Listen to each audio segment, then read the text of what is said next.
كفايه ان عبد الله السعيد ينهي تاريخه في نادي الزمالك، ده اهم حاجه بالنسبه لنا. وكفايه كمان ان هو بقاله حوالي 10 سنين بيحاول يجي نادي الزمالك وبيحاول يلبس تيشيرت نادي الزمالك، طبعا بعد المشكله اللي حصلت. انتوا صراحة مش هتعرفوا تاخدوا لعيب لابس تيشيرت الاهلي على الزمالك على طول، عشان نبقى بس ايه يعني. على الاقل احنا خدنا لعيب كان لبس تيشيرت الاهلي وجاي الزمالك برضاه من غير ما يغلط فينا ومن غير ما يغلط في جماهير الزمالك ومن غير ما يغلط في اي حد.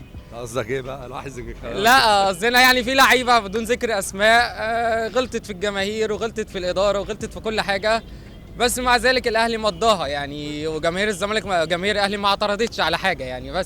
بس يكفينا شرف ان عبد الله قيمه عبد الله السعيد راح الاسماعيلي، بعد كده راح الاهلي، بعد كده راح بيراميدز، بعد كده لما حب يختم ختم بتيشيرت نادي الزمالك، ما ختمش بتيشيرت الفريق اللي هو هو مش هيعرف يخش النادي الاهلي، عشان كده دخل الزمالك.